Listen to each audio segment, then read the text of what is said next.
Financial management पर discuss करेंगे। Topic है कैपिटल स्ट्रक्चर। दोस्तों कैपिटल पहले आज हम दो क्वेश्चन के आंसर ढूंढेंगे। What is capital structure mean, और दूसरा क्वेश्चन है what are capital structure theories. पहले कैपिटल स्ट्रक्चर का मतलब समझ लेते हैं। कैपिटल स्ट्रक्चर मीन्स, इसे बोलते हैं हिंदी में हम पूंजी ढांचा। कैपिटल स्ट्रक्चर को हिंदी में पूंजी ढांचा कहा जाता है। कैपिटल स्ट्रक्चर का मतलब होता है कैपिटल, कंपनी की जो कैपिटल होती है। अगर आप कोई छोटा मोटा बिज़नेस शुरू करते हैं, आप कोई बिज़नेस शुरू करते हैं छोटा मोटा, आप कोई छोटे मोटा बिज़नेस या शॉप स्टार्ट करते हैं, तो आप उसमें जो कैपिटल लगाएंगे, अपना पैसा जो आप इंट्रोड्यूस करेंगे वो कैपिटल कहलाएगा। मगर कंपनी के पास जो होता है कई अलग अलग तरह के सोर्सेज होते हैं कैपिटल के। नॉर्मली 4 सोर्स होते हैं कैपिटल की कंपनी के पास। तो कंपनी क्या करती है, इन सभी सोर्सेज से पैसा उठाती है। किस सोर्स से कितना पैसा उठाना है ये अलग कॉन्सेप्ट है, बट इन सब सोर्सेज से पैसा उठाती है। चारों सोर्सेज से उन सबको मिला के मिक्स कर देती है, उन सबका एक प्रपोर्शन बना देती है।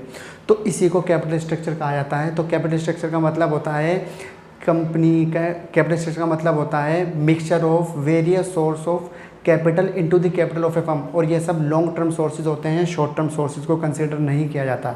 तो ये 4 सोर्स कौन से होते हैं ज़रा मैं आपको समझा देता हूँ। पहला सोर्स होता है इक्विटी शेयर कैपिटल, दूसरा सोर्स होता है प्रेफरेंस शेयर कैपिटल, तीसरा सोर्स होता है आपका डेट कैपिटल, डिवेंचर और लोन वगैरह जिसमें आते हैं, और चौथा सोर्स होता है रिटेन्ड अर्निंग, जिसमें रिजर्व या सरप्लस यूज़ करते हैं। तो कंपनी इन चारों सोर्सेज का मिक्सचर करती है, सबसे पैसा उठाती है, इन सबको मिक्स करती है। इसको हम कैपिटल स्ट्रक्चर कहा जाता है।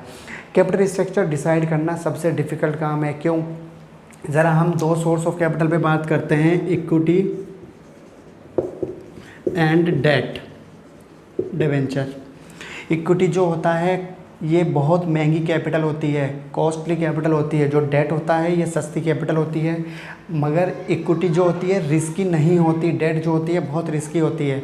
अगर रिस्क की बात की जाए तो डिवेंचर का कम यूज़ करना चाहिए, इक्विटी का ज़्यादा यूज़ करना चाहिए। और अगर कॉस्ट की बात की जाए तो इक्विटी का कम यूज़ करना चाहिए, डिवेंचर का ज़्यादा यूज़ करना चाहिए। देखो मैं आपको एक बात बताता हूँ, आप एक एग्जांपल समझिए।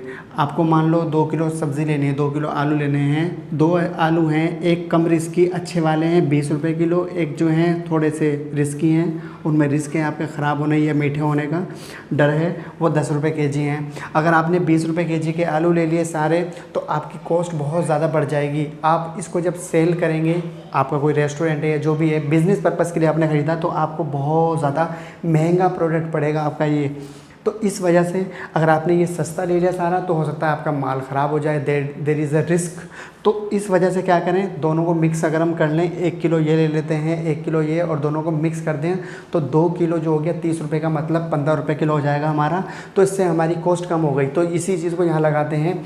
जब कंपनी इक्विटी के साथ डेट का मिक्सचर करती है, मिक्स करती है डेट को, तो कंपनी की कॉस्ट कम हो जाती है, जिससे कि कंपनी को फ़ायदे होते हैं। तो इसलिए डिसाइड करना सब पड़ता है कितनी डेट का मिक्सचर करना है, मिश्रण करना है हमारे कैपिटल स्ट्रक्चर के अंदर। ठीक है दोस्तों, समझ आ गया?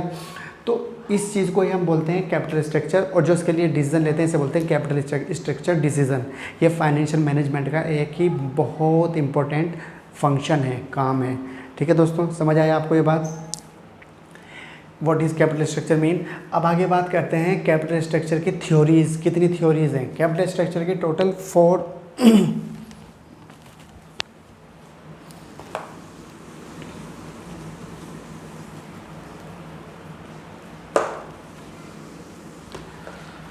दोस्तों कैपिटल स्ट्रक्चर की टोटल 4 थ्योरीज़ होती हैं।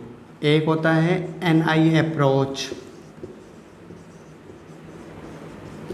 NI अप्रोच को हम नेट इनकम अप्रोच कहते हैं। दूसरी थ्योरी होती है, उसका नाम है NOI अप्रोच। NOI अप्रोच को net operating income, net operating income approach कहा जाता है। तीसरी है थ्योरी ट्रेडिशनल अप्रोच। और फोर्थ थ्योरी जो हमारे पास है बहुत इंपॉर्टेंट, MM अप्रोच।